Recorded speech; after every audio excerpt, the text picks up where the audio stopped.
Que ton Saint-Nom soit glorifié.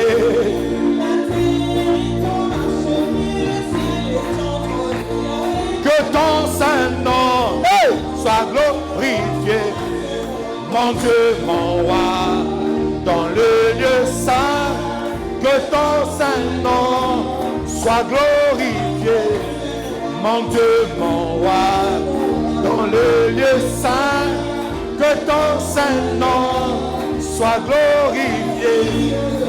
Yo, yo, yo, yo, yo, yo.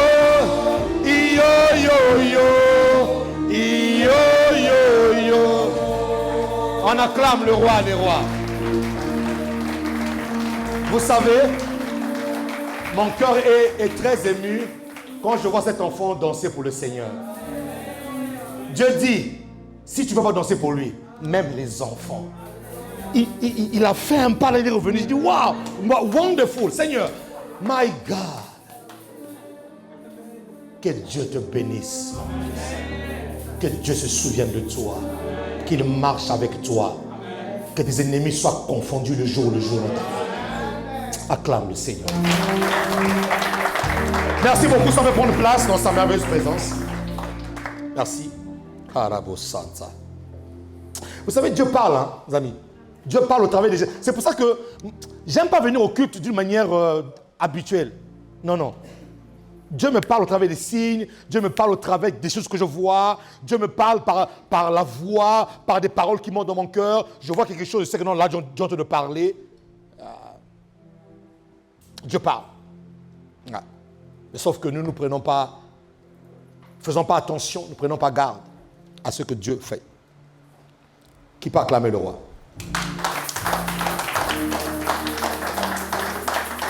Nous vous saluons. Au nom de notre Seigneur Jésus, ce Dieu glorieux, ce Dieu bon, qui a permis encore que nous puissions être là ce matin, c'est une grâce, une faveur. Oui, nous savons que c'est des vacances, mais Dieu n'est pas en vacances. Dieu n'est pas en vacances, Dieu est partout. Et j'espère que vous qui êtes connectés, je vous salue au nom de Jésus, et vous qui êtes partout en vacances, je vous dis que Satan ne prend pas des vacances. Donc même sur la plage là-bas, là, il faut te connecter. Même sur la plage là, il faut prier.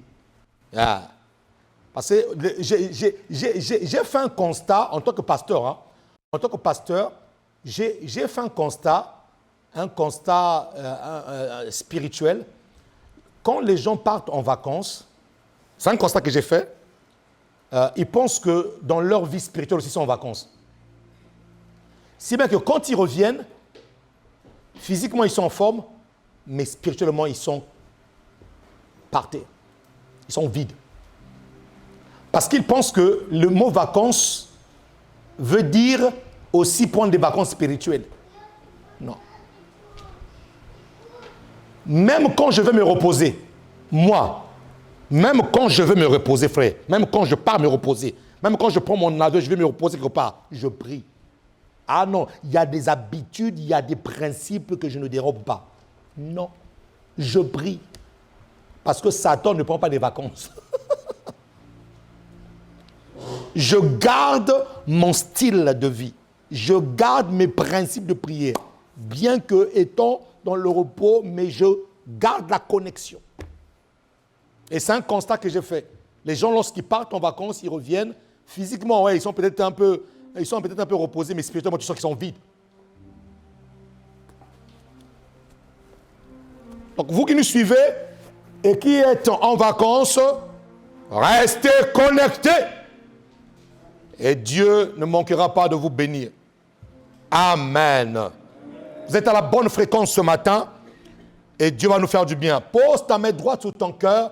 Nous voulons prier pour la parole. Seigneur, merci pour ta parole. Merci pour ton peuple que tu as ramené ce matin ici pour t'élever, te glorifier, pour te rendre un culte, mais aussi, Seigneur, pour t'écouter. Alors, le moment est venu pour écouter, pour t'entendre, pour recevoir instruction de ta bouche.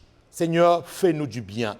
La Bible déclare que ce n'est pas par une volonté d'homme qu'une prophétie n'a pas été donnée, mais c'est poussé par le Saint-Esprit que les hommes ont parlé de ta part. Ainsi, inspire ces moments sois la source de notre inspiration et bénis ton peuple. Par le nom puissant de Jésus-Christ de Nazareth, les saints disent Amen, Amen, Amen.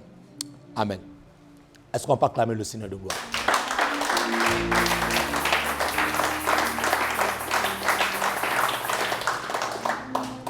Avant de commencer la parole, j'aimerais simplement rappeler, n'oubliez pas que vous avez des enveloppes de notre opération Temple au niveau de l'accueil. Ce sont des moments, ce sont des offrandes qui sont volontaires, qui sont faites dans la liberté. Si tu penses que ton nom peut être cité dans les annales des bâtisseurs de Dieu, des personnes qui bâtissent pour le Seigneur, alors n'hésite pas, mon ami, prends ton enveloppe et chaque dernier dimanche, je voulais dire, de chaque mois, nous ramenons nos offrandes du temple devant la présence de Dieu. Pourquoi? Parce que nous avons pour ambition, lorsque tu es enfant de Dieu, lorsque tu es serviteur de Dieu et lorsque tu entres, lorsque tu es né dans le royaume de Dieu, tu dois voir grand pour Dieu. Les gens ont l'habitude de voir grand pour eux-mêmes, mais ils ne voient pas grand pour Dieu. Alors moi, je vois grand pour Dieu. Amen. Je vois grand pour Dieu. Je sais que le Seigneur est en train de nous ramener quelque part.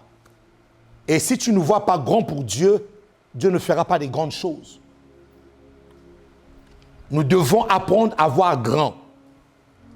Voir grand pour Dieu ne dépend pas du nombre de personnes. Voir grand pour Dieu dépend de Dieu lui-même. Lui-même. Lui-même. Et donc, ne te laisse pas raconter cette histoire. Sois la personne, sois un bâtisseur pour Dieu. Sois un bâtisseur pour Dieu. Sois une personne qui fait avancer l'œuvre de Dieu. Sois une personne qui déploie ses moyens, qui déploie sa vie, qui déploie ses ressources, non seulement énergétiques, non seulement de force, mais aussi des ressources matérielles, des ressources financières pour que l'œuvre de Dieu avance. Qui me dit Amen? Car ce que tu bâtis sur la terre des hommes ici, pour Dieu, je répète bien, pour Dieu, pas pour les hommes, pour Dieu, a une représentation spirituelle dans le monde spirituel. Tout ce que tu fais pour Dieu, ce que tu fais pour un homme n'a aucune représentation spirituelle. Mais quand tu le fais, dès l'instant où tu introduis le nom de Dieu à l'intérieur, il y a une représentation spirituelle. Cette chose-là est représentée dans le monde spirituel. Qui me dit Amen? C'est pour ça que même les offrandes que tu ramènes dans la maison de Dieu sont représentées spirituellement devant le trône de la grâce. Qui me dit Amen? Ne te laisse pas raconter. Sois un bâtisseur. Sois une personne qui bâtit l'œuvre de Dieu. Sois une personne qui voit pour Dieu, qui rêve pour Dieu. Une personne qui a des ambitions pour Dieu.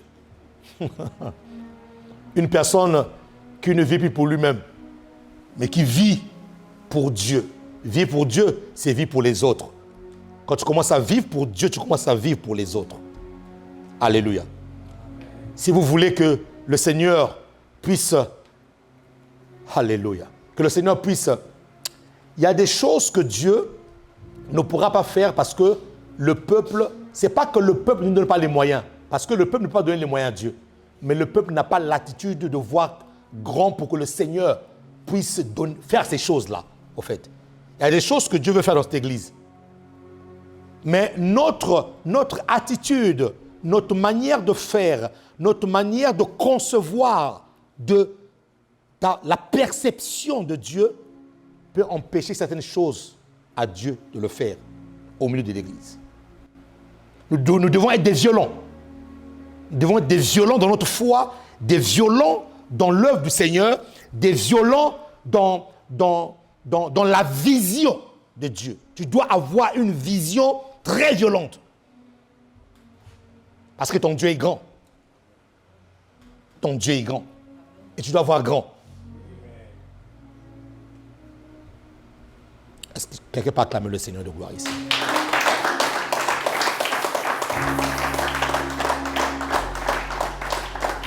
Donc, sois un bâtisseur. Sois une personne qui bâtit l'œuvre. Sois une personne qui qui ne regarde pas les choses se passer devant elle et qui ne réagit pas. Non. Ça a toujours été un honneur, un privilège de participer à ce que Dieu est en train de faire. À ce que Dieu est en train de faire. C'est pour ça que Mardoché, l'oncle d'Esther, a dit à Esther, Esther, que sais-tu que si c'est pour ce moment-là que Dieu a permis que tu puisses atteindre ce niveau-là? Qui le sait? Qui le sait? Mais si tu ne te lèves pas, Esther, son oncle était vraiment un homme spirituel. Son oncle lui a dit, Esther, si tu ne te lèves pas, la délivrance d'Israël viendra d'ailleurs. Même si tu es reine. Ah oui, mon ami. Ne vous laissez pas raconter ce que Dieu fait. Soyez des acteurs et des actrices dans l'œuvre du Seigneur. Qui me dit gloire à Dieu ici, là? Qui peut acclamer le roi des rois?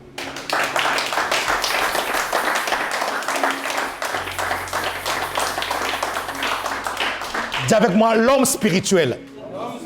Nous avons nos cahiers, nous avons nos stylos, nous avons nos Bibles. Chaque dimanche, je vous te faire ça. Cahier, stylo, Bible. Ou votre high-tech, iPhone, iPad, ceci. Mais seulement mettez-le sous vibreur. Comme nous le savons, lorsque le message commence, nous entrons sur nos pages, nous partageons le message. Alléluia. Samuel a dit ceci, je ne laissais tomber aucune parole de l'Éternel. Lorsque Dieu te parle, tu dois apprendre à le consigner, à écrire, à le mettre quelque part. Comment est-ce que Dieu va commencer à te prendre au sérieux?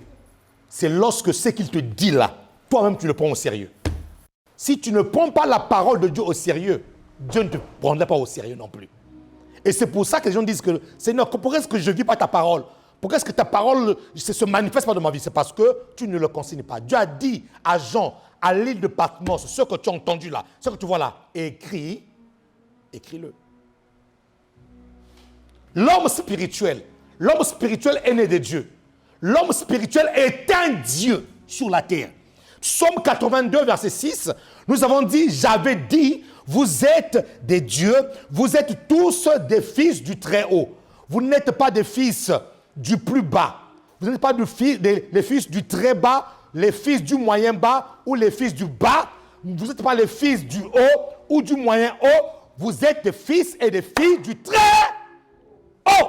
J'avais dit. Donc, un homme spirituel, celui qui est né de Dieu, celui qui a été enfanté par Dieu, si Dieu est Dieu, ça veut dire que toi aussi tu es un Dieu. Ce matin, nous avons prié et je disais aux intercesseurs, nous devons parler comme des dieux. Un Dieu parle comme un Dieu. Un Dieu, lorsqu'il est devant une situation, il ne pleure pas. Ainsi, qu'est-ce que la Bible déclare? Genèse 1, lorsqu'il y a eu le chaos, lorsqu'il y a eu le désordre à la surface de l'abîme, frères et sœurs, je te parle aujourd'hui. Nulle part dans la parole de Dieu où on nous a montré Dieu en train de pleurer devant une situation.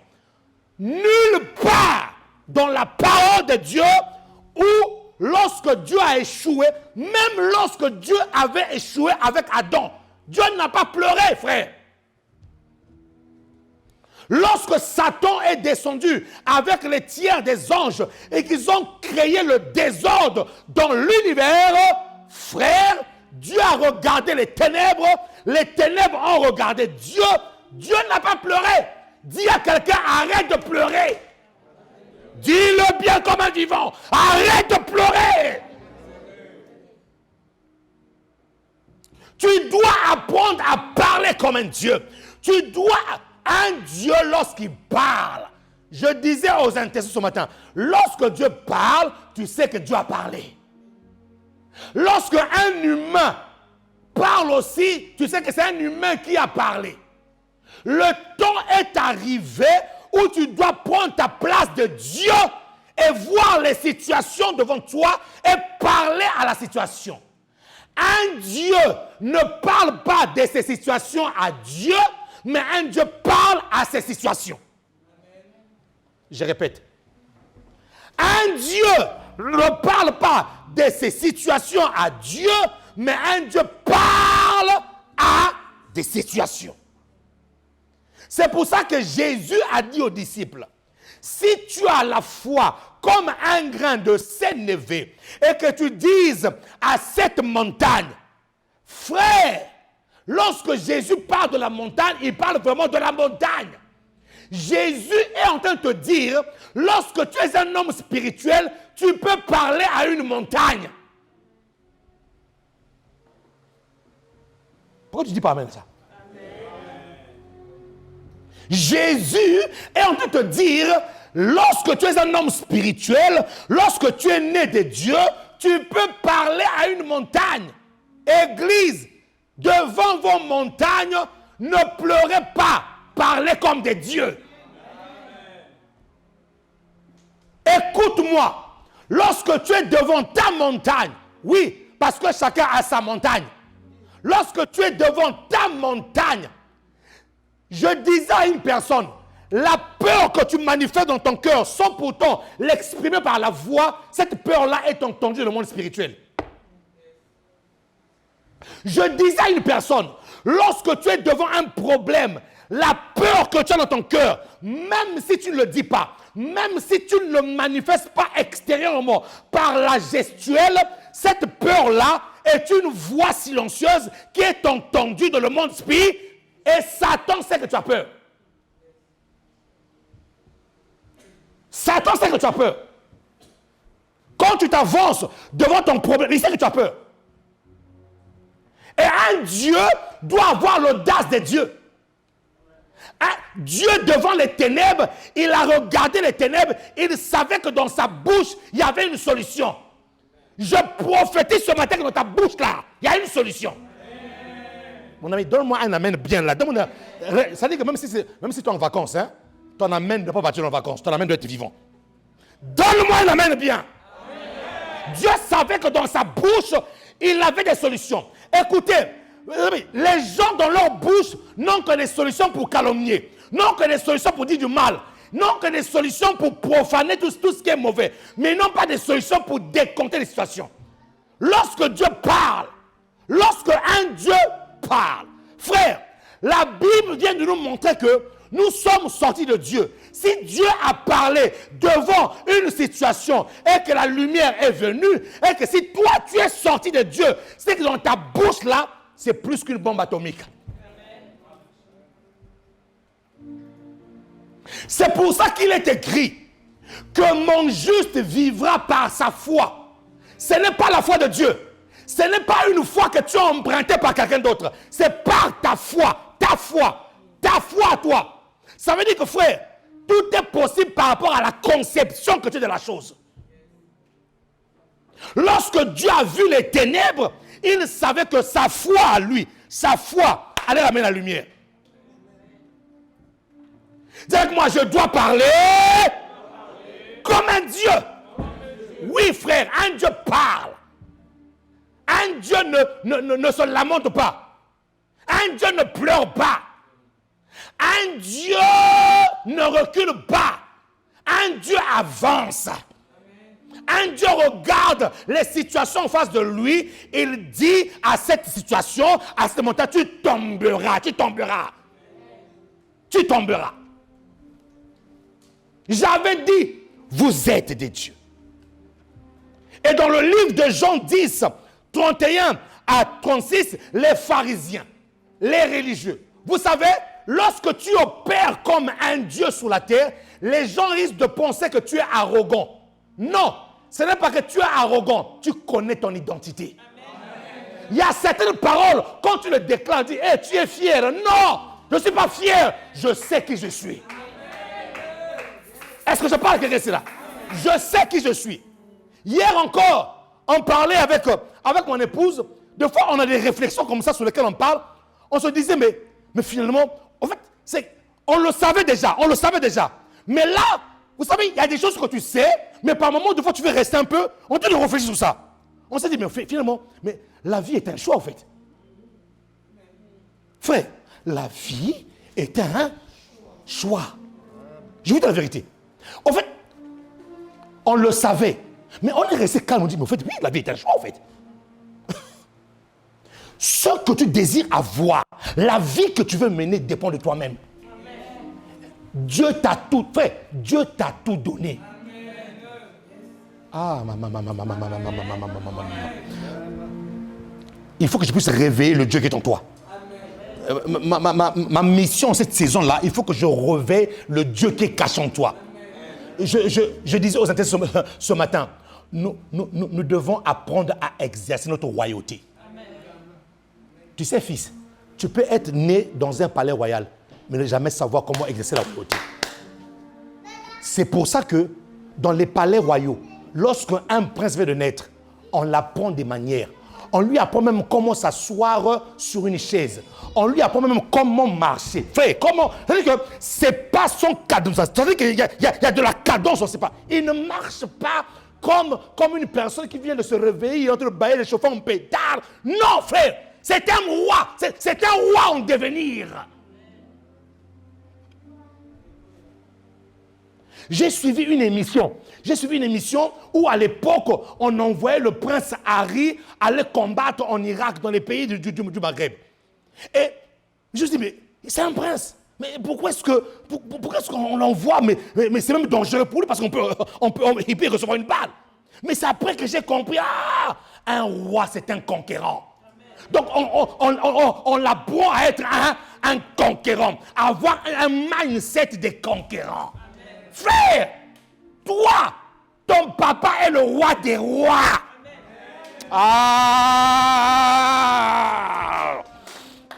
Ton papa là, il est le roi des rois.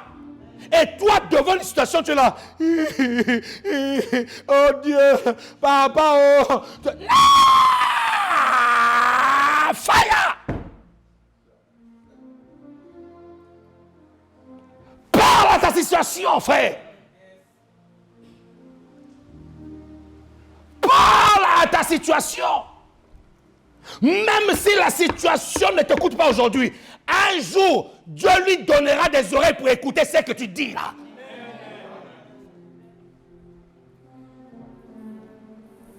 Est-ce que je parle à quelqu'un ici là? Ton père est le roi des rois. Le ciel, la Bible dit, Somme 105, verset 15. Les cieux sont les cieux de l'Éternel, mais la terre, il a donné à qui? Il a donné à qui la terre? Ça veut dire que le domaine de ton règne est sur la terre. Je prophétise sur ta vie que tu ne mourras pas sans pourtant que tu n'exerces ton règne sur la terre des hommes. Donne-moi un amen là. Tu ne mourras pas. Frère, il faut que tu puisses exercer l'autorité que Dieu t'a donnée sur la terre des hommes. Parce que là-bas, là-haut, c'est papa bon Dieu, c'est notre Père qui règne. Et c'est la même politique, c'est le même principe que les rois de la terre ont copié. Tous les rois de la terre là ont copié la Bible. Oui, pourquoi est-ce que jusqu'à présent, la reine d'Angleterre qui règne là, qu'on appelle à Londres, jusqu'à présent, son fils là, Charles, n'a jamais pris la royauté. Vous savez pourquoi? Parce que là où déjà le père règne, le fils ne règne pas. Ah non, non, non, non, non, non. Je change le message. Là où le père règne déjà, le fils ne peut pas régner. Si le fils veut régner, la reine d'Angleterre veut dire, je dois t'envoyer dans une extension du Royaume-Uni. Je dois t'envoyer dans un pays, dans un autre domaine où le Royaume-Uni avait conquéri pour que toi tu sois le roi là-bas. Mais aussi longtemps que moi je suis roi ici, là, tu ne peux pas régner. Donc il faut que je t'envoie dans d'autres. Si tu veux exercer ta royauté, il faut que je t'envoie dans une extension. Et quand vous comprenez cela, vous allez comprendre que la terre est une extension du ciel. Parce que le ciel, dans le ciel, Dieu règne déjà là-bas. Et il t'envoyait toi et moi ici pour faire roi. Oh! Il t'envoyait toi et moi ici, frère. C'est pour régner. Parce que là-bas au ciel, lorsque nous retournerons au ciel, ça ne sera pas pour régner. Non, non, non. Nous régnerons à côté, mais pas pour régner, pas pour décider. Là où tu dois décider. Mets ta main droite sur ta bouche. Que Dieu te donne des paroles de feu. Que Dieu te donne des paroles d'épée. Lorsque tu parleras de ta bouche, que le monde spirituel exécute ce que tu dis. Au nom puissant de Jésus. Qui me dit amen ici là? Qui me dit amen ici là? Acclame le roi des rois, le Seigneur des seigneurs.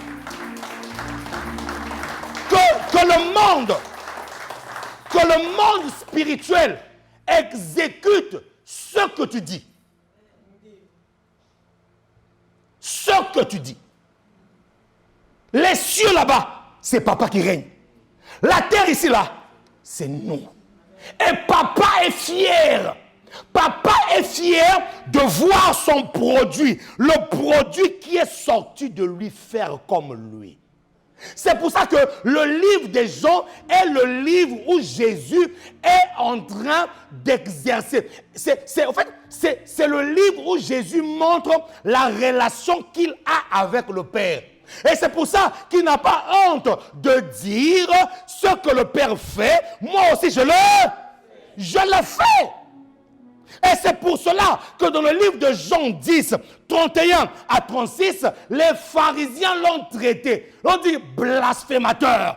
Il est en train de blasphémer. Jésus leur dit, est-ce que je ne vous ai pas montré les œuvres de mon Père?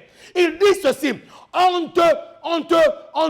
ne veut pas te lapider parce que tu montres les œuvres. La cause de notre lapidation, c'est parce que tu t'es fait fils de Dieu. N'ayez pas peur et honte d'incliner votre identité devant les inconvertis. Je n'ai pas entendu ton amen ici là. Une révélation. Vous savez pourquoi est-ce que je donne une révélation là? Si tu saisis la révélation, c'est tant mieux pour toi. Si tu refuses la révélation aussi, c'est tant mieux pour toi. Tu vas assister aux choses, mais tu ne pourras pas les palper. Suivez, la Bible déclare ceci, que Jean-Baptiste est venu, quand la Bible présente Jean-Baptiste, dans le livre de Luc, la Bible présente Jean-Baptiste comme celui qui est venu avec l'esprit d'Élie. Est-ce que vous me suivez? Dis à ton voisin, ne dors pas, suis le pasteur. La Bible présente Jean-Baptiste comme celui qui est venu avec l'esprit d'Élie. Or, l'esprit d'Élie, c'est l'esprit de puissance et de démonstration. D'accord? Quand vous lisez les livres des rois, lorsque Élie est en train d'opérer, c'était des guérisons, c'était des femmes qui accouchaient, c'était des miracles. Mais comment ça se fait? Comment ça se fait? Celui qui incarne, celui qui est venu avec l'esprit d'Élie, n'a fait aucun miracle.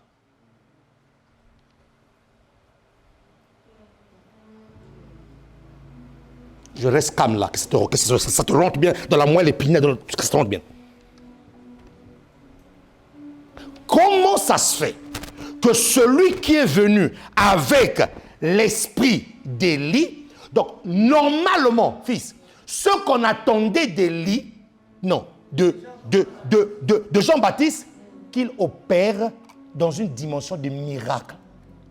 C'est-à-dire qu'à son époque de Jean-Baptiste, que les malades voient, que les boiteux marchent, mais Jean-Baptiste n'a pas démontré la puissance. Il a baptisé les gens, mais lui-même n'a pas démontré la puissance de Dieu. Il n'a pas démontré aucune puissance. Vous savez pourquoi? Vous savez pourquoi? Parce que Jean-Baptiste a renié son identité. Il a renié son identité. On lui pose la question, tu es Élie, celui qui est venu? Non. Frère, mon ami, je veux que tu comprennes ce principe-là. Tu es Élie? Tellement que les gens ont posé des questions, à la fin, ils leur ont posé des questions. Mais finalement, tu es qui? Acclame un peu, acclame.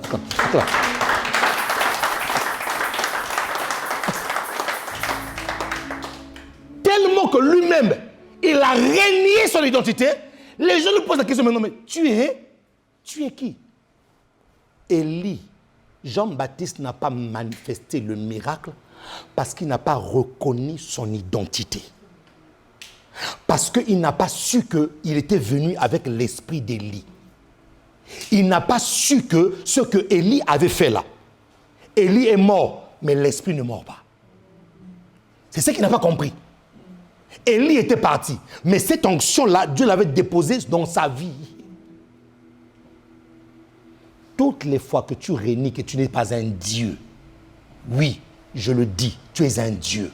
Mais toutes les fois que tu renies que tu n'es pas un Dieu, tu ne bénéficieras jamais tout ce qui est rattaché à un Dieu.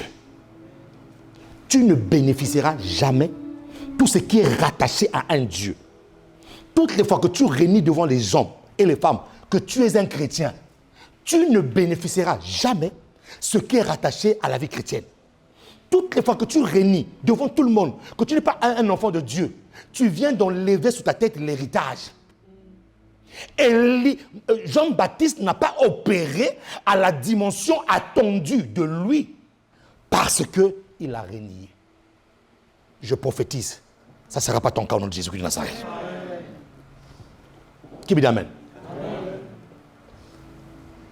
Ils veulent lapider Jésus parce que Jésus leur dit que je suis fils de Dieu. Et ils disent à Jésus, tu t'es fait Dieu. Et j'avais dit, on ne se fait pas Dieu, on est Dieu. On est né Dieu par filiation, frère. Par filiation. Dis avec moi, je suis un Dieu. Un Dieu. Donc l'homme spirituel qui est né de Dieu, on a fini avec la chair, j'avais dit, la chair ne le contrôle plus. Nous avons dit dans le livre de Galates 5, 24, ceux qui sont à Jésus-Christ ont crucifié la chair avec ses passions et ses désirs. Donc, nous ne sommes plus redevables. L'homme spirituel, il faut que je puisse marteler cette parole-là. L'homme spirituel n'est pas redevable à la chair. Romains 8, 12. Ainsi donc, frères, nous ne sommes point redevables à la chair pour vivre encore selon la chair. L'homme spirituel n'est plus. Le compte bancaire du péché de l'homme spirituel est à zéro. Qui le croit ici là? Qui le croit ici là? Qui le croit ici là? Non, il y en a que je ne comprends pas. Toi, Jésus t'a rendu ton compte de péché à zéro. Mais toi, tu vas encore aller cultiver encore de tes péchés.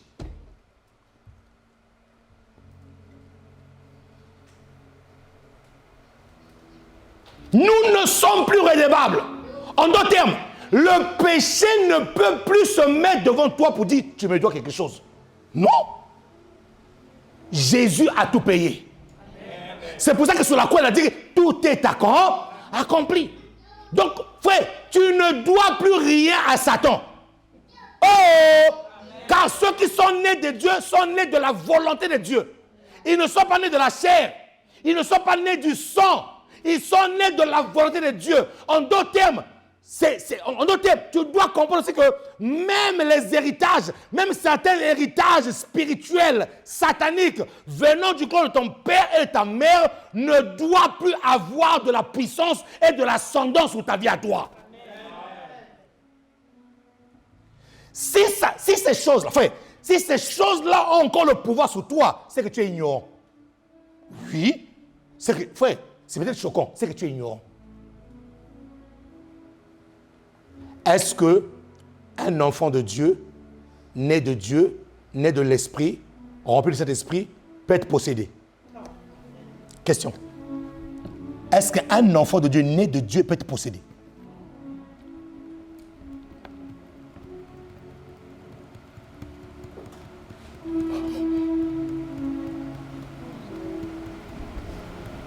Dans la logique, un enfant de Dieu, né de Dieu, ne peut pas être possédé.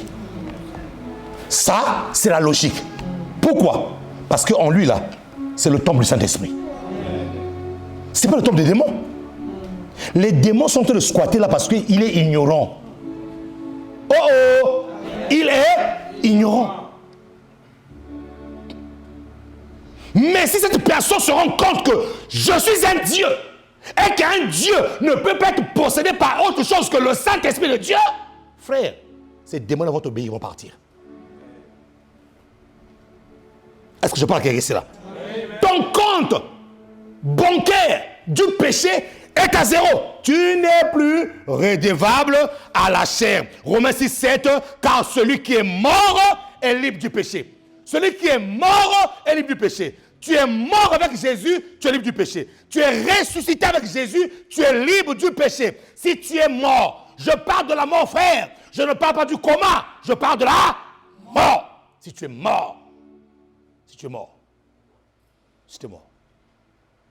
Faisons en sorte que dans nos églises, qu'il y ait plus de morts en Christ que des gens qui sont dans le coma en Christ. Si l'église commence à ramener des personnes à être morts en Christ, je vous assure que cette église est une église puissante et glorieuse. Oui.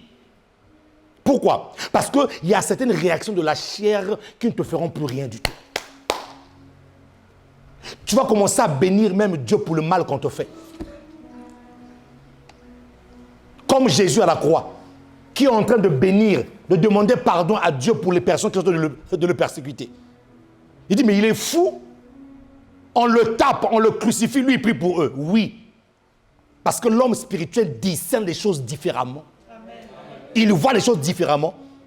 Il ne peut pas se mêler à la chair. L'homme spirituel ne se mêle pas à la chair. Non. Pourquoi vous réagissez dans la chair lorsque les choses charnelles se présentent à vous? Non. Tu dois te revêtir de ta partie spirituelle et de parler et de manifester cette partie-là. Qui me dit amen ici, là, mes amis? Colossiens 2,14 dit quoi? Colossiens 2,14 dit quoi? Il a effacé l'acte dont les ordonnances nous condamnaient et qui subsistait contre nous, et il l'a détruit en le clouant à la croix. Il l'a détruit.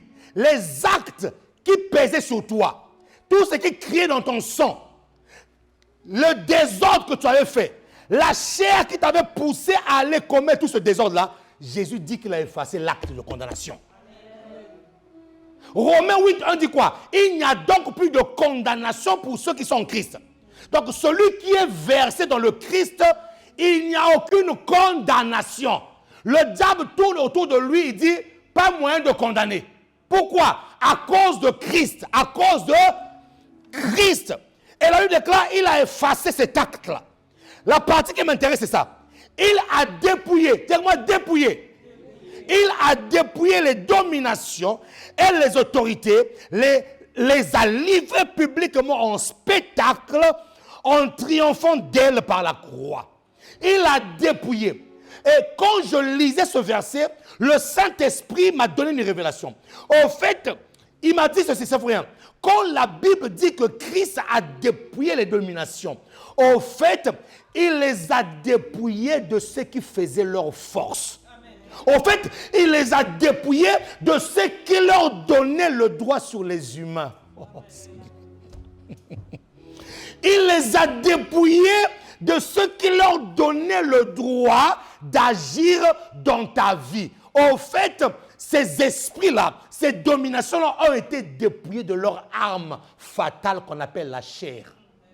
C'est pour ça que Jésus est allé à la croix, il a crucifié la chair. Donc, ce qui alimentait ces autorités-là, ce qui alimentait ces principautés-là, c'est la chair. C'est la chair qui leur donnait le droit d'atteindre à ta vie. Et donc, lorsque la Bible déclare qu'il les a dépouillés, il les a dépouillés de leurs armes. Il les a dépouillés de leurs munitions, les choses qui leur donnaient le droit d'atteindre ta vie. Quoi? La chair. C'est pour ça qu'on dit que celui qui est mort au péché. Or, le péché était logé où? Dans la chair.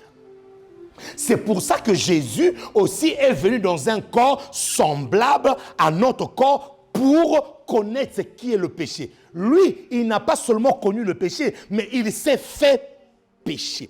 Il est devenu.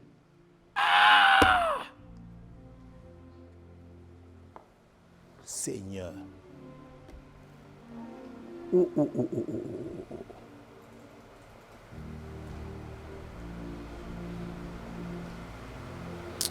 Michel, viens, je fais une expérience avec toi. Comme tu es grand comme ça. Bon, c'est pas vraiment pas parce que tu es grand. Regardez ce qui s'est passé. L'homme spirituel. L'homme spirituel comprend. Comprend. Moi, je suis pécheur. J'étais condamné. D'accord? J'étais condamné. Lui, Jésus, il arrive. Il arrive avec un son divin. La Bible dit de lui qu'il n'a point connu de péché. Mais la Bible déclare qu'il s'est fait pécher. Comprenez, hein? Il est devenu péché. Ce n'est pas qu'il a péché. Mon ami, quand vous lisez la Bible là, faites attention. Jésus n'a pas péché. Il est devenu. Donc quand on appelle péché, c'est lui qui arrive. C'est lui qui se présente. Et la Bible déclare qu'il s'est fait pécher. Donc, d'autres termes, quoi? Ce qui était de ma nature, Jésus l'a pris. C'est lui qui est devenu péché. Donc, ça veut dire que moi, je n'ai plus le péché. Donc, c'est lui qui a tout transporté. Et c'est lui qui est allé à la croix. Et c'est lui qui est parti subir la crucifixion pour que le péché soit complètement détruit. Donc, en fait, quand Dieu me voit, moi, il ne voit plus, il ne voit aucun péché. Écoutez, c'est pas parce que j'ai péché que Dieu ne me voit pas. Non, non. Parce que le mot péché, ici, là, c'est la nature. Il y a une différence entre la nature qu'on appelle péché et commettre le péché. C'est la nature du péché en l'homme qui pousse l'homme à pécher. Mais cette nature-là, Jésus s'est revêtu de ça. Donc, il a enlevé en toi cette nature-là. Donc, lorsque Dieu te voit maintenant sans péché. Pourquoi? Parce que le péché a été transféré sur qui? Sur Jésus. Qui peut acclamer le roi des rois? Merci.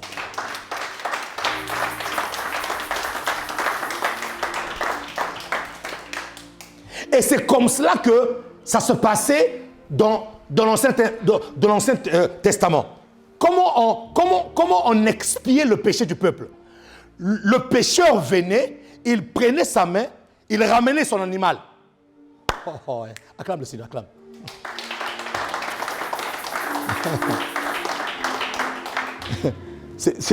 Je voulais anticiper sur quelque chose que je vais vous parler. La loi de l'identification. Qu'est-ce qu'il faisait? Il ramenait son agneau, il ramenait son animal. Et lorsqu'il ramenait son animal, le monde spirituel est terrible. Le sacrificateur lui disait, pose ta main sur l'animal. Et quand il posait sa main sur l'animal, tous ses péchés étaient transférés dans. Et c'est cet animal-là qu'on partait égorger. Pour dire quoi? Tu es mort. Cette même loi-là, je vais vous en parler d'ici là. L'homme spirituel. Comment est-ce que beaucoup de personnes meurent avant leur temps? Comment est-ce que beaucoup des hommes, même spirituels, hein, ils meurent avant leur temps? Dieu avait dit que tu mourras à 80 ans. Dieu avait dit que tu mourras à 100 ans. Mais toi, tu meurs à 25 ans. Je vais vous expliquer ça. Ah oui. Je vais vous expliquer ça. Il y a beaucoup de morts précoces. Parce que les gens ne comprennent pas comment fonctionne le monde spirituel. Donc Jésus s'est fait pécher. Il a dépouillé l'âme. Non seulement il a enlevé la nature du péché, mais aussi il a détruit là où le péché était logé. Quoi? La chair. Qui peut acclamer le roi des rois ici là?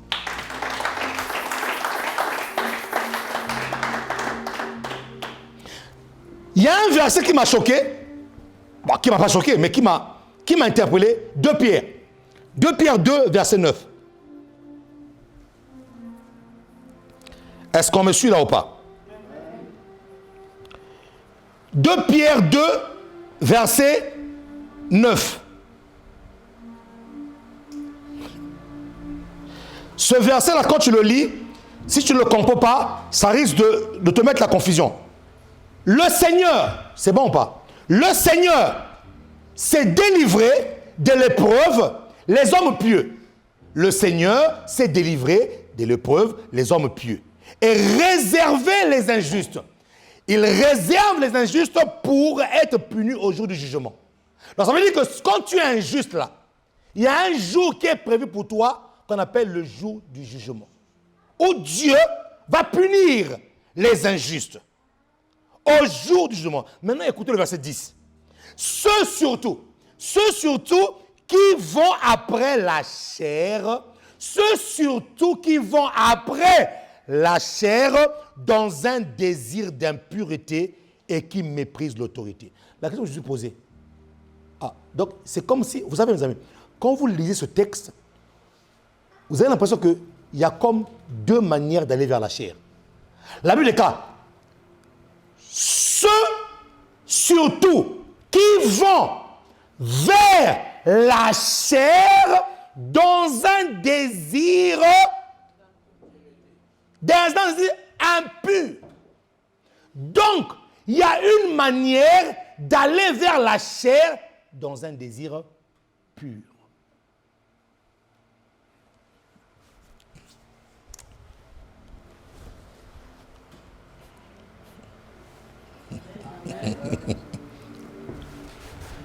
Tu as dit, attends, pasteur, tu dis de crucifier la chair, mais tu dis de crucifier la chair, mais tu dis encore qu'il y a une manière d'aller vers la chair, mais dans un désir pur.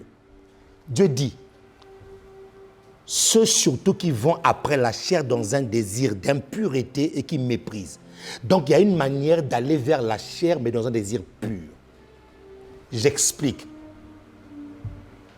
Tu es marié légalement. Avec ta femme.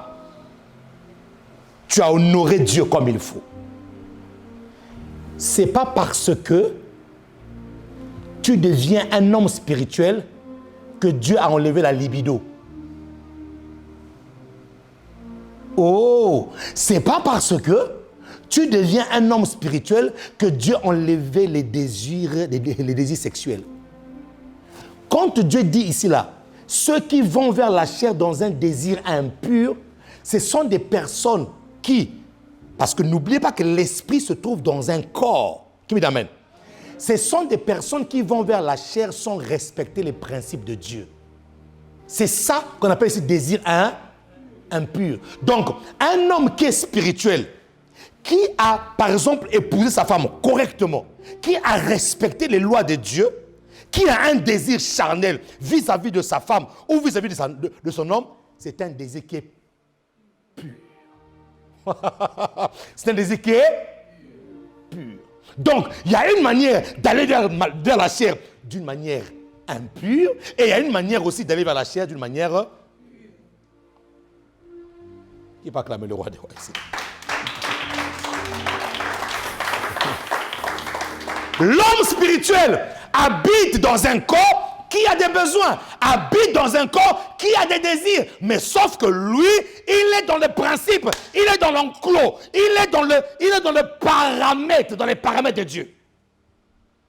Et ses désirs deviennent purs. Ses désirs deviennent purs. L'homme animal qui n'a rien compris, lui, il passe par la fenêtre, il va voler la fille d'autrui. Il passe par la fenêtre, il culbute, il monte les escaliers, il vole la fille d'autrui, il fuit, il court, il va faire ses désirs impurs. Après, ça, c'est aller vers la chair dans un désir impur. Qui va acclamer le roi des rois ici là?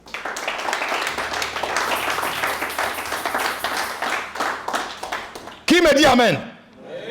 Donc, vous devez comprendre une chose, mes amis, que celui qui est Dieu sur la terre est un homme spirituel divin qui vient de Dieu. Maintenant, je vais terminer avec ceci. Note dans ton calepin, l'homme spirituel divin a un esprit supérieur. L'homme spirituel divin, pas l'homme spirituel satanique.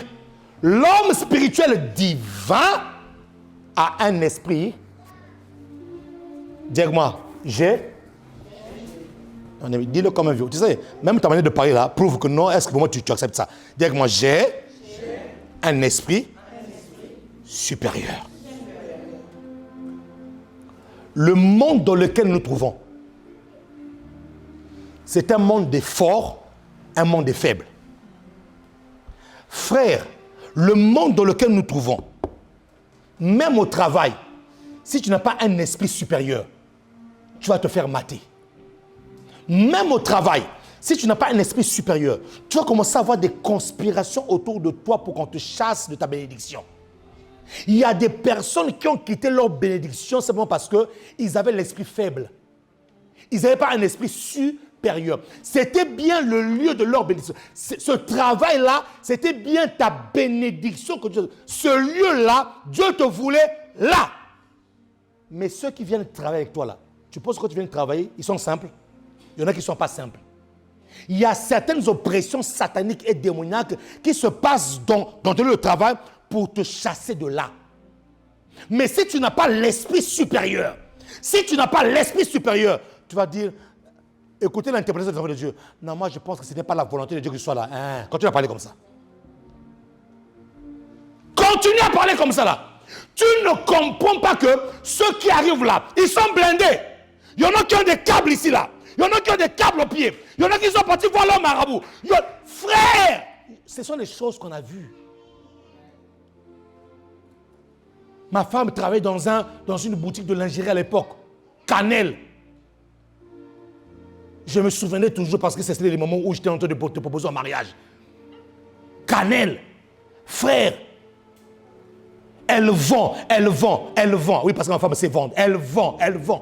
Celle qui est à côté dit, mais comment toi tu vends comme ça? Comment toi tu... Frère, vous savez, le diable n'est pas contre ta bénédiction. Il y a que des chrétiens qui se lèvent le matin, qui vont au travail sans prier. Papa, toi-même tu sais, hein, papa, bénis-moi, garde-moi, toi-même tu sais. Il sait quoi? Dieu t'a donné la terre, et toi tu dis, il sait quoi? Et la terre a donné à qui? La terre a donné à l'homme. Donc, tu peux pas dire à Dieu, papa, toi-même tu sais. Non, c'est toi qui sais, parce que la terre t'a été donnée. Un jour, alors que ma femme était au travail, elle fait sortir de son soutien, c'est gris-gris. Elle dit, moi je vends avec ça. Je vends. J'étais obligé de le faire sortir parce que j'ai vu que toi tu vendais plus que moi. Dis-moi l'esprit supérieur. Dis-moi. Non. Mon ami, dis bien. L'esprit supérieur. Elle a fait sortir son totem. Ah oui, parce que dans le monde spirituel, on parlerait des totems aussi. Hein? Oui, on parlerait des totems. On parlerait des fétiches. Oui, elle a fait sortir dans son soutien.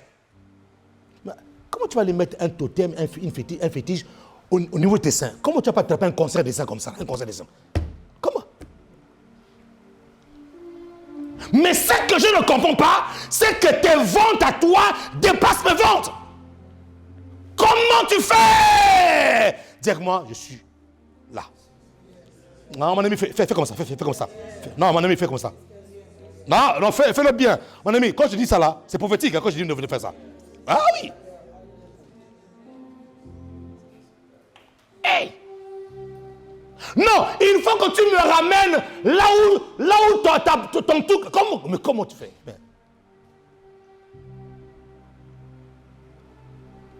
Et comme à l'époque, le pasteur le plus proche, effectivement, c'était moi, parce que moi j'étais en projet. Donc elle ramène sa collègue. Et sa collègue, justement, je la reçois. Dis à quelqu'un, il faut arrêter de jouer avec les hommes de Dieu. Dis à quelqu'un, il faut arrêter de jouer avec les hommes de Dieu. Et sa collègue, je la reçois. Et finalement, elle me dit, oui, non, j'ai vu Flore vendre. Moi, je ne comprends pas. Elle vaut mieux que moi. Je veux ce qu'elle a. Vous enviez le diable. Vous enviez les agents du diable. Alors que les agents du diable envient ce que vous avez. Je ne comprends pas ça, les enfants de Dieu. Je ne comprends pas ça. Confusion. Vous enviez les agents du diable alors qu'elle envie ce que toi tu as. Tu peux aussi me donner quelque chose. Je n'ai rien à te donner. Franchement, je n'ai rien à te donner. Ce que j'ai à te donner, regarde-moi. Au nom de Jésus-Christ, si tu le reçois, tu auras, la même capacité de vente que Flore. Ah bon? J'ai dit oui. Notre fétiche, c'est ça. Notre gris-gris, c'est Jésus. Notre totem. Et à la fin, on finit comprenant les principes spirituels. Il n'y a que des chrétiens qui ne comprennent pas les principes. Elle comprend les principes. Parce que son fétiche, là, elle n'a pas eu ça comme ça. Hein. Donc, pour avoir ça, elle a dû mettre des principes en marche. Donc, comprenons les principes spirituels avant de partir. Elle me dit, pasteur, je vous dois combien? Toi qui as l'habitude de voir l'homme, toi qui as l'habitude de venir voir l'homme de Dieu main vide là. Elle a dit, je vous dois combien? Non, donne la main là, donne la main là, donne la main que je te prêche là. C'est ça le problème des chrétiens.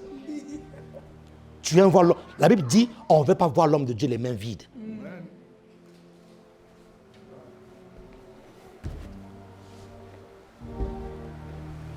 Pasteur, je vous dois combien?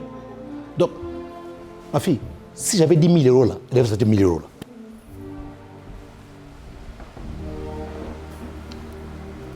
Mais comme les disciples ont déchiré leurs vêtements devant Simon le magicien, non, on ne peut pas vendre l'onction. On ne vend pas l'onction.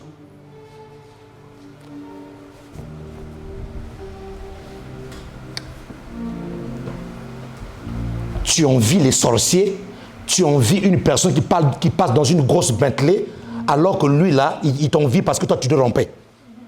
Mais lui, il ne dort pas en paix. Qui peut acclamer le roi ici? Qui peut acclamer? Frère, je te parle comme ça parce qu'il est temps de faire la différence. Il est temps que chacun d'entre nous puissions refléter le verset qui dit « Lumière du monde et celle de la terre ».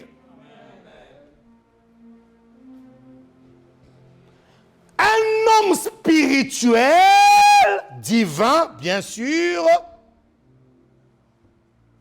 est un homme qui a un esprit supérieur. Des fois, ne t'étonne pas, quand tu te balades dans la rue, une personne te fixe, baisse la tête. Il sait pourquoi il baisse la tête. Moi, j'ai déjà vécu ça. Tu te balades dans la rue, tu croises une personne, vous fixez, il te fixe, il fait ça. Pourquoi tu baisses la tête? Parce que tu as reconnu en moi l'esprit supérieur. Je vous ai dit, dans le monde spirituel, tous les humains que vous voyez dehors là ne sont pas des humains.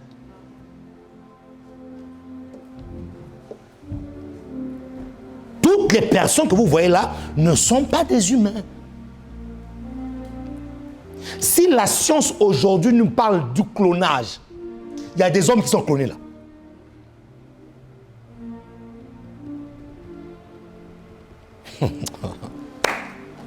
Dis-moi, j'ai un esprit supérieur.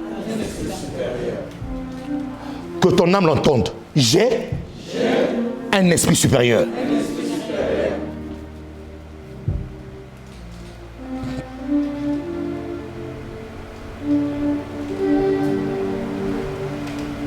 Daniel.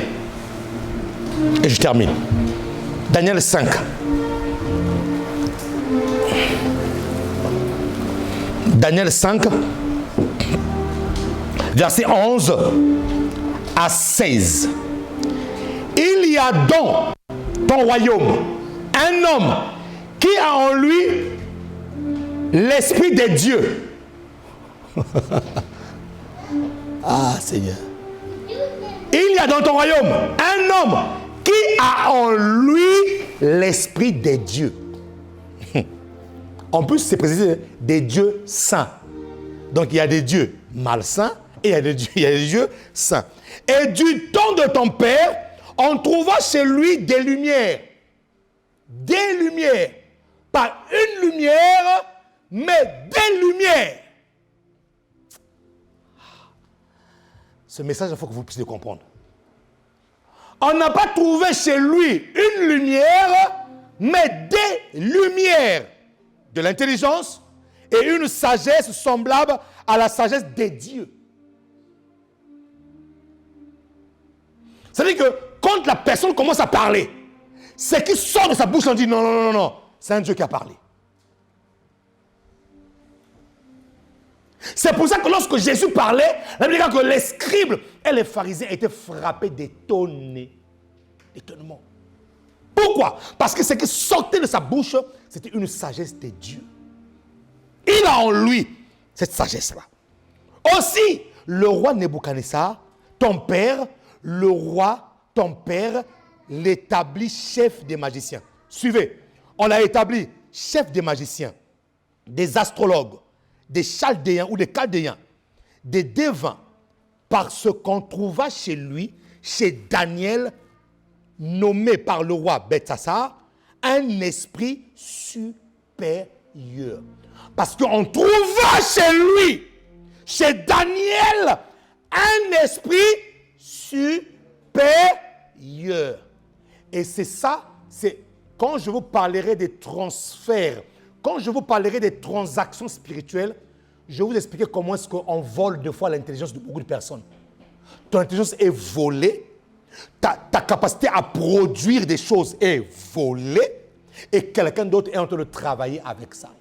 On trouva chez lui un esprit supérieur. Et on le nomma justement sur les magiciens, sur les astrologues, sur les chaldéens, sur les devins. Parce qu'en lui, Belteshazzar, qu'on appelle Daniel, on trouva en lui ce qu'on appelle l'esprit supérieur. De la science et de l'intelligence, la faculté d'interpréter les songes, d'expliquer les énigmes et de résoudre les questions difficiles. Dis-moi, questions difficiles là. Qui t'a dit qu'être chrétien c'est être médiocre et bête? Amen. Dis-moi amen, mon ami. Amen. Des questions difficiles. Et s'il vous plaît, on parle d'un royaume ici. Hein. Donc c'est comme si ici en France, on dit que non, tu es en France ici là, c'est toi qui traites des questions difficiles du gouvernement. Amen. Ah. Ah Seigneur, que les chrétiens comprennent un peu ça, s'il te plaît, Jésus. Que les chrétiens, qu'on élève un peu le standard. Mais c'est fort ça, cette parole-là. C'est fort ça. En fait, quand vous le lisez calmement, vous dites, mais c'est fort ça. Il a la capacité d'expliquer, la faculté d'interpréter les songes, d'expliquer des énigmes et de résoudre des questions difficiles. Que Daniel soit donc appelé et il donnera l'explication. 13. Alors Daniel fut introduit devant le roi prit la parole et dit à Daniel, es-tu ce Daniel? Es-tu ce Daniel? Oh, je prophétise sur ta vie qu'on te pointera dedans et dit, es-tu ce Séphorin là? Oui, c'est bien moi ce Séphorin là, c'est bien moi. Es-tu cette personne là qui fait ça? Oui, oui, oui, c'est bien moi, c'est bien moi. C'est bien moi, c'est bien moi. Tu rentreras dans les palais du roi. Oh, je dis à quelqu'un que tu rentreras dans les palais du roi. À cause de ton esprit supérieur. Es-tu ce Daniel? Ça veut dire quoi? Il avait entendu parler de Daniel, mais ce jour-là, ses yeux ont vu Daniel. Ceux qui entendent parler de toi, un jour, ils te verront. Ses yeux ont vu Daniel. Es-tu ce Daniel, l'un des captifs de Juda, que le roi mon père a emmené de Juda? J'ai appris sur ton compte. J'ai appris sur ton compte. J'ai appris. Où? J'ai appris sur ton. Un homme spirituel a un compte. A un compte où tout ce qu'il fait de bien là, spirituel, est stocké. J'ai appris sur ton compte. Ton compte n'est pas vide. Il y a des choses que tu fais là dans ton compte là, j'ai vu que c'était bien. Seigneur. Quelles sont les œuvres spirituelles que tu fais que Dieu peut dire, non, dans ton compte là spirituel, il y a telle chose. J'ai appris sur ton compte que tu as en toi l'Esprit de Dieu. Daniel, tu as en toi l'Esprit de Dieu. Et qu'on trouve chez toi des lumières. Ah! le monde spirituel. On trouve chez toi des lumières. Tu as plusieurs lumières, Daniel. De l'intelligence et une sagesse extraordinaire. On vient d'amener devant moi les sages et les astrologues afin qu'ils lussent cette écriture et m'en donnassent l'explication. Mais ils n'ont pas pu donner l'explication des mots. Frère, pourquoi tu cours derrière les médiums? Pourquoi tu cours derrière les sorciers? La sorcellerie, c'est le dernier niveau dans la hiérarchie de Satan. Pourquoi tu cours derrière les traditions? Non, nos ancêtres. Quels ancêtres? La Bible déclare qu'ils n'ont pas pu. Ah Seigneur, ils n'ont pas pu.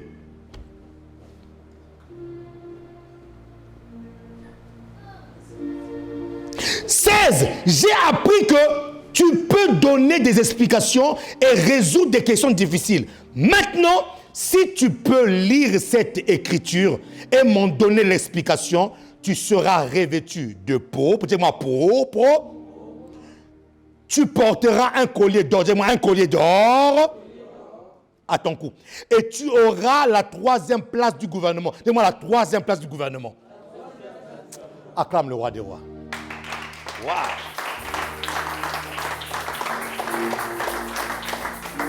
Alors, avant de vous parler de l'esprit supérieur, je vais vous mettre dans le contexte du texte. On nous parle d'un jeune Daniel. Un jeune qui, avec ses amis, ont connu ce qu'on appelle la déportation en Babylone.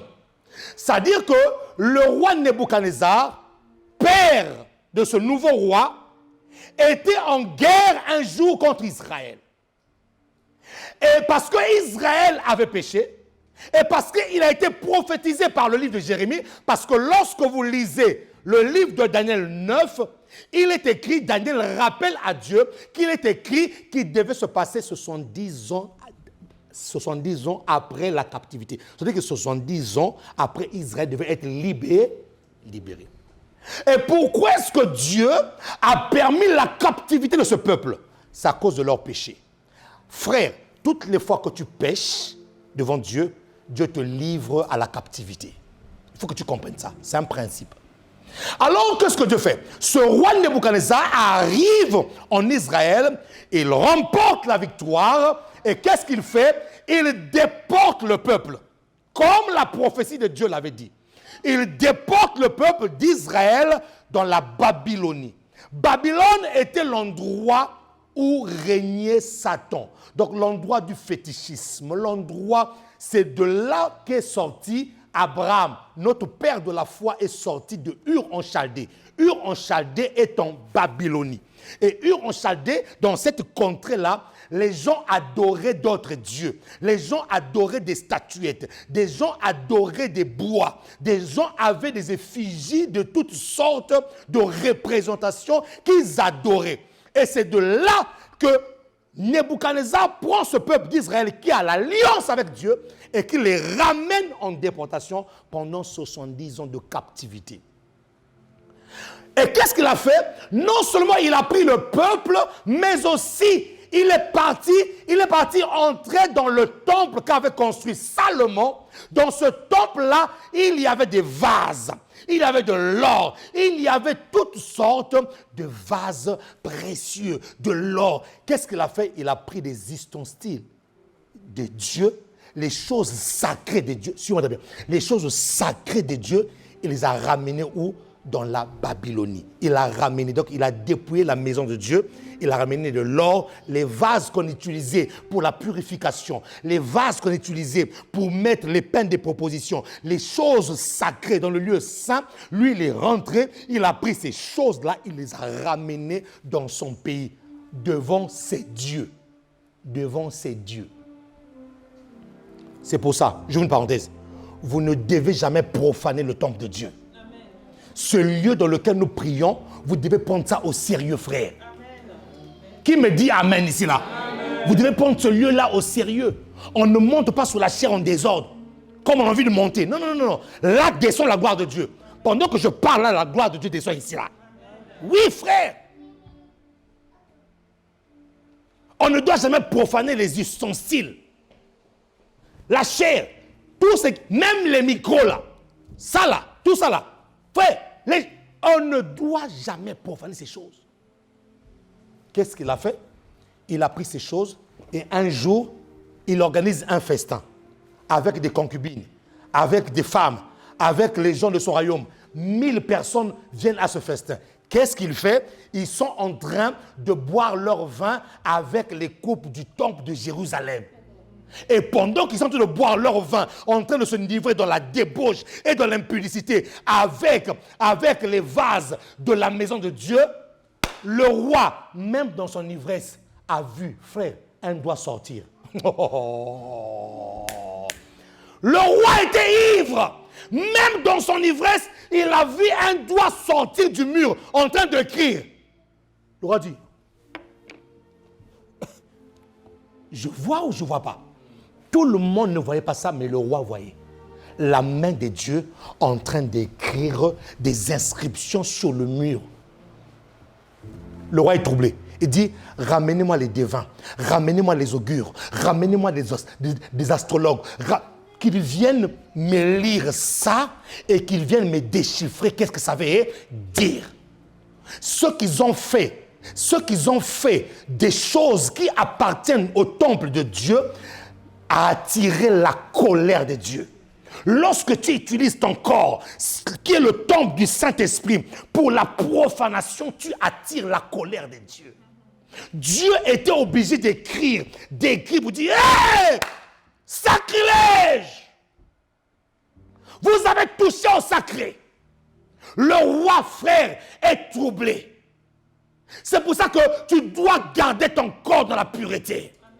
Quand tu gardes ton corps, ce sont des ustensiles que Dieu utilise pour sa gloire. Qui me dit amen ici, là?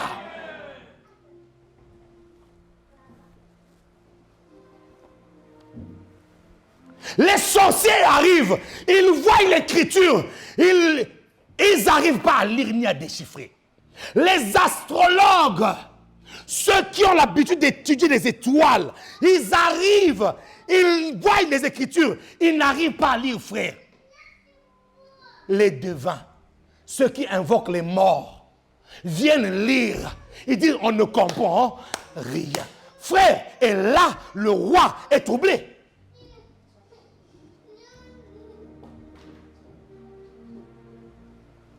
Qui me dit amen ici là? Amen. Le roi est troublé. Comment est-ce que je suis dans un royaume, je suis dans un gouvernement, aucun de vous ne peut me déchiffrer ça?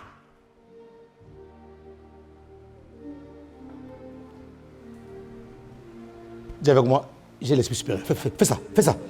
Fais ça, fais ça, fais ça, non, fais ça, fais ça. J'ai l'esprit. Ah, machakaya, baba. J'ai l'esprit supérieur. Ah oui, ah oui, ah oui, ah oui. Ah, hey! Je prophétise sur ta vie, frère. On te cherchera. Fils, on te cherchera. On te cherchera. Et là, la reine entre. Normalement, là où le roi festoyait, là où le roi faisait sa fête, la reine ne devait entrer que sous invitation. Mais la reine comprend qu'elle était dans son... De l'autre côté, elle entend comme un tumulte. Elle entend comme quelque chose. Le roi se fâche. Le roi s'énerve. Il est fâché parce qu'il y a un problème. Et là, la reine s'invite. La reine s'invite là où était le roi. Il dit, oh roi, vis longtemps. Je connais quelqu'un. C'est l'une des personnes qui était venue en déportation lorsque ton père était parti. Oh, Seigneur. Lorsque ton père était parti en Israël, il avait ramené un jeune homme. Mais ce jeune homme-là a en lui ce qu'on appelle l'esprit.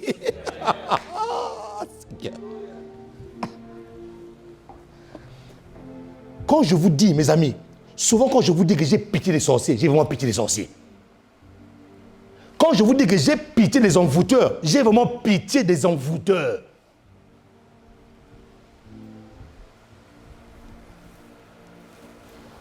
Donc, écoutez bien mes amis, je termine. Si on prend Daniel, la Bible déclare ceci. Parce qu'il avait un esprit supérieur, qu'est-ce que le roi a fait?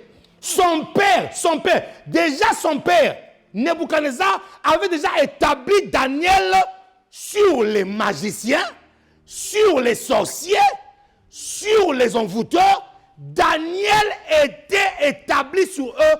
Pourquoi? Parce qu'on dit de lui qu'il avait l'esprit supérieur. Donc, quand tu te mets devant un sorcier, il faut que tu te rendes compte que tu as un esprit supérieur vis-à-vis d'un sorcier.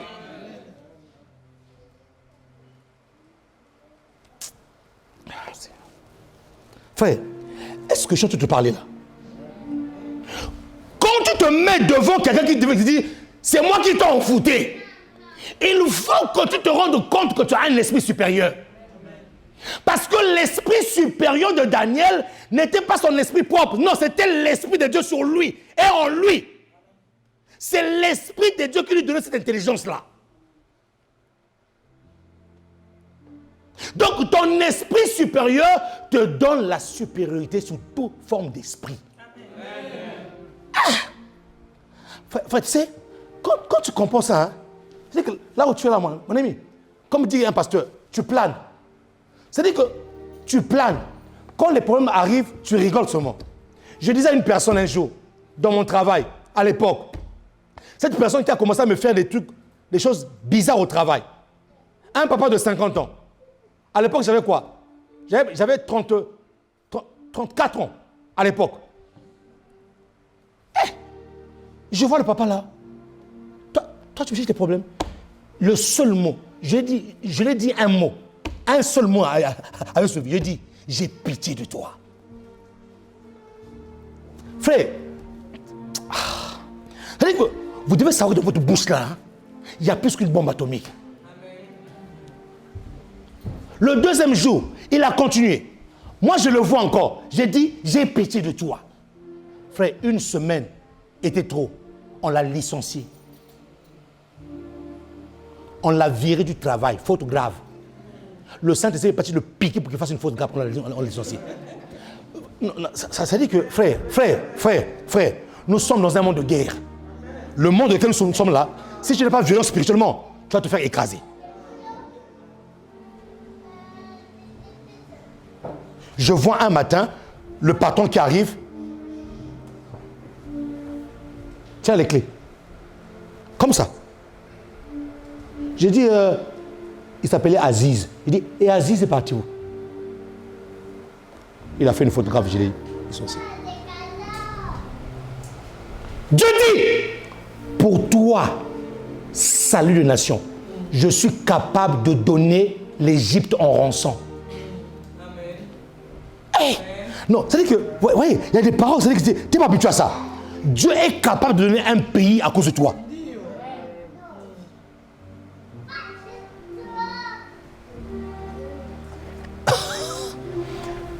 Dieu ne peut jamais déshonorer l'esprit qu'il a mis en toi. Parce que l'esprit qui est en toi, c'est l'esprit de Dieu lui-même. Donc, il ne peut jamais le déshonorer. Parmi les sorciers, parmi les augures, parmi les gens, parmi les humains, toi, tu es supérieur.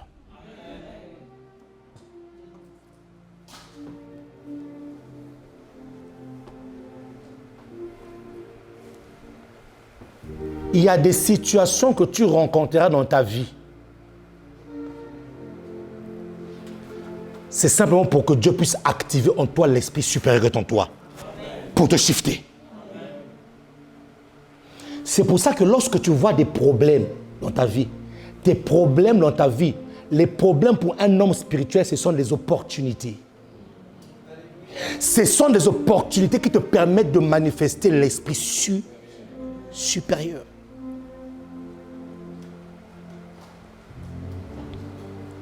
Frère, vous imaginez, il y avait combien de sorciers là, dans ce gouvernement?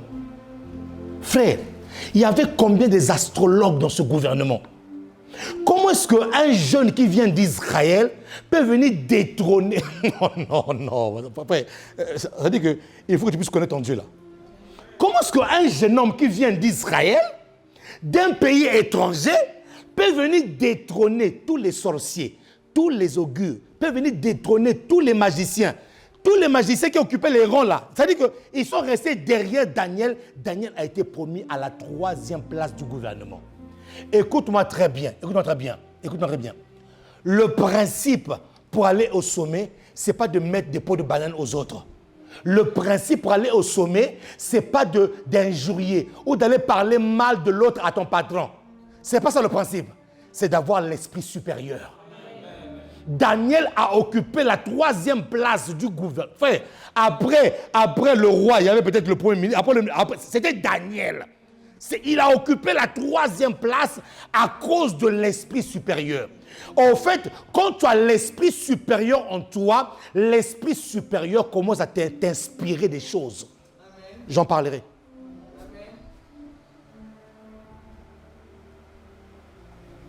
Je termine avec ceci. J'étais à mon travail un jour.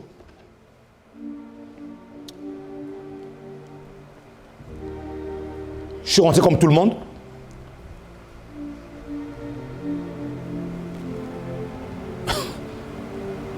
À force de travailler avec le Saint-Esprit et à résoudre des problèmes avec le Saint-Esprit, le bruit est monté là-haut. Et notre DT, le directeur technique, là-haut, me fait un transfert. Il me dit, quitte l'agence là où tu es, tu viens ici. Pour 6 mois. Et pendant ces 6 mois-là, tu as tel poste, fais tes preuves. Frère, quand tu as l'esprit supérieur, Dieu va créer des opportunités pour toi.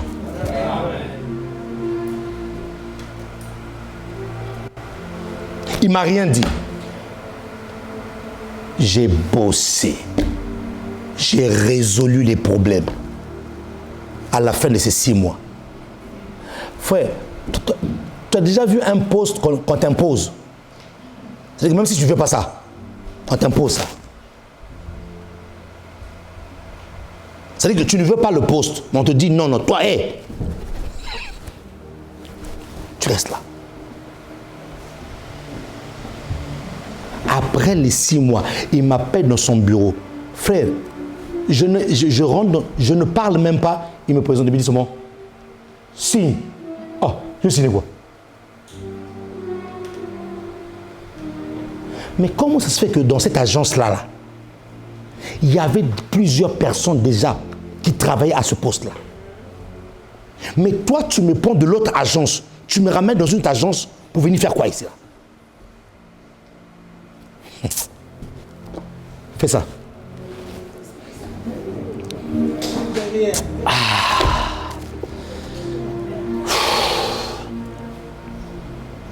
Fais encore ça.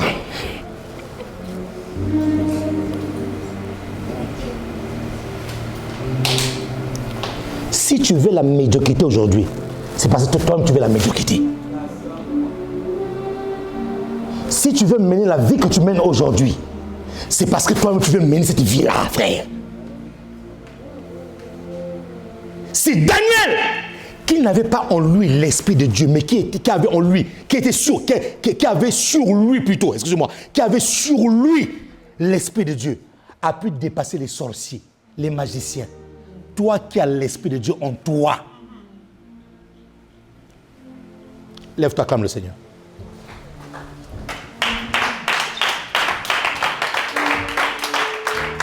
Acclame bien.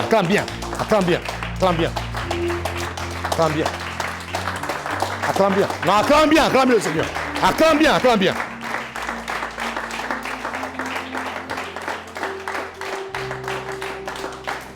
Quand tu as l'esprit supérieur, tu peux attirer des opportunités. Quand tu as l'esprit supérieur, tu peux même attirer des personnes que tu as besoin dans ta vie à toi. Oui. Quand tu as l'esprit supérieur, Dieu est capable d'aller déranger le sommeil d'une personne pour qu'il mette cette personne-là à ton chemin. Oh! Quand tu as l'esprit fait, quand tu as l'esprit supérieur, tu peux faire des choses terribles. Et je vous parlerai. Pourquoi est-ce que, le monde spirituel, disons. Pourquoi est-ce que, mon fils, toutes les personnes des loges, les occultistes, pourquoi est-ce que ils ont tous des contrats, des partenariats avec des grandes universités? Vous savez pourquoi? Ils ont des partenariats avec des grandes universités parce qu'ils veulent aller piocher des personnes qui ont des lumières. J'en parlerai. Des personnes qui ont des... Faut que c'est pas une lumière. Des. Tu viens d'avoir ton bac plus 5. Tu vois quelqu'un se présente devant toi. Ah, tu es brillant. Tu es excellent. Nous avons vu tes résultats, tu es ceci. Tu veux être avocat? Tu es avocat, tu as fait les études d'avocat? Oui. Excellent. Mais tu sais, pour que tu puisses atteindre d'autres niveaux, il faut que tu rentres dans ça. Au fait, ce n'est pas qu'il veut te faire rentrer dans ça. C'est pas ce qu'ils vont faire là qui va te ramener à un autre niveau. C'est parce que déjà tu avais en toi des lumières. Maintenant, eux, ils veulent utiliser ces lumières-là.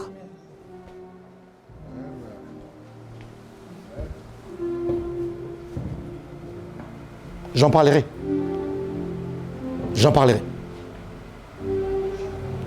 Tous les jeunes étudiants ici dans cette église-là, vous devez comprendre une chose. Ces choses-là existent. Et quand tu es brillant, surtout dans une certaines écoles, attends-toi à ces choses-là. Oui, oui, oui. Mais dans la Bible, il est montré clairement que Daniel était au-dessus d'eux. Daniel était au-dessus des sorciers, au-dessus des magiciens, au-dessus de toutes ces personnes-là, parce qu'il y avait en lui l'esprit supérieur. Ce que tu n'arrives pas à comprendre, c'est que c'est ton esprit-là, qu'ils ont vu là, qu'ils veulent l'utiliser.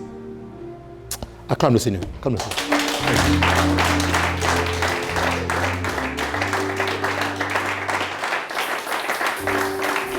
C'est pour ça que j'ai la conviction, et je sais que je veux le faire, et on va le faire à l'église. L'église n'est pas seulement le lieu où on veut dire Alléluia, Amen. Dieu m'avait donné une idée un jour de préparer, de faire un groupe des élites de l'église. C'est pas en vain que Dieu m'a dit ça. Il y a des hommes et des femmes intelligents ici, là. Des gens qui ont des lumières, Oui. Créer des groupes chrétiens, des hommes et des femmes intelligents qui sont capables de créer, d'inventer les choses. Oui. Et qui commencent à tirer vers eux les regards des gouvernements. Ah. Vous croyez pas en ça? Vous croyez pas en ça? Ah si. Ce qu'on attend d'un roi, ce n'est pas qu'il prie. Ce qu'on attend d'un roi, c'est qu'il gouverne. Amen. Le roi ne gouverne pas avec les prières. Il gouverne avec l'esprit supérieur. Tous les jeunes étudiants de cette église-là, j'ai un groupe pour vous que je veux former. Les élites du royaume. Toi qui es intelligent là, ton intelligence là, Satan ne va pas l'utiliser. Tu vas l'utiliser pour la gloire de Dieu. Ah, qui part calmer le roi des rois ici là? Waouh!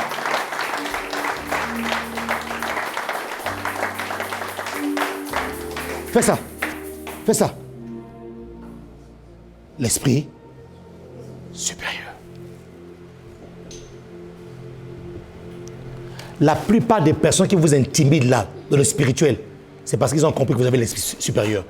Si vous intimidez pas, c'est eux qui seront intimidés. Donc ils prennent de l'avance.